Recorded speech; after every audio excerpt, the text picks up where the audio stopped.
दिन में तू ना हो वो दिन ही नहीं, जिस जीवन में तू ना वो जीवन नहीं।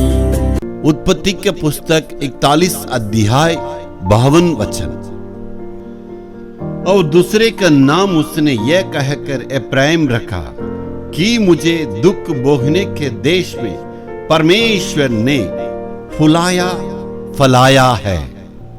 एप्रैम का मतलब है दो गुने आशीष है, यानी जिस देश में मैंने दुख भोगा है उस देश में परमेश्वर ने मुझे फलाया है और फुलाया। जिस देश में गुलाम रहा, जिस देश में दुखों का सहा, वहीं परमेश्वर उन्हें दो पुत्रों को दिया है। और 41 अध्याय की 40 वचन को पढ़िएगा। वहां फिरौन की सपन को मतलब को समझाने के चलते फिरौन ने उस देश का राजगद्दी को छोड़ के उन्हें राजा बनाया है। उसका मतलब वो कहता है परमेश्वर ने इस देश में मेरे दुखों को दूर किया है और मेरे लिए दो संतान को दिया है। अपने बेटे को इब्राहिम नाम रखा, इसका मतलब दो गुना प्रतिफल को प्राप्त करना है।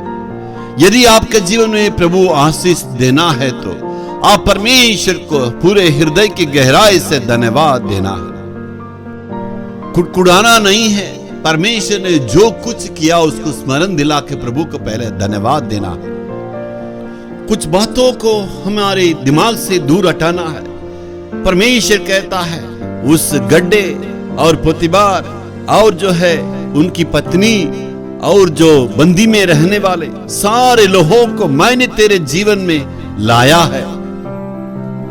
तुझे कानान देश से यहां लाया हूं, मिस्र देश में तुम्हें राजा बनाने के लिए ये सारे लोगों को मैं एक औजार के रूप में इस्तेमाल किया है। तुझे मिस्र देश में ऊंचे पद में लाने के लिए ये सारी मुसीबतों को एक सीढ़ी के रूप में परमेश्वर ने अनुमति दिया है। इसलिए ये यूसुफ तुम्हें ये सारी बातों को भूलना ही पड़ेगा और सारी बातों के लिए परमेश्वर ने इन सारे लोगों को तेरे जीवन में इस्तेमाल किया है, सीढ़ी के रूप में इस्तेमाल किया है। इसलिए उनको स्मरण दिला के परमेश्वर को तुम्हें धन्यवाद देना ही होगा। आज आपके विरुद्ध में शायद बहुत लोग काम करते होंगे, लेकिन परमेश्वर कहता है वो नहीं, मैंने उनको तेरे जीवन में अनुमति दिया है ताकि मैं तुझको ऊंचे स्थान में उन्नति में ला सकूं।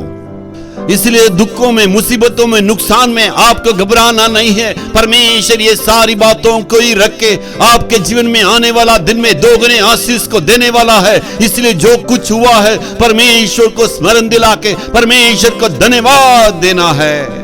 Hallelujah, hallelujah.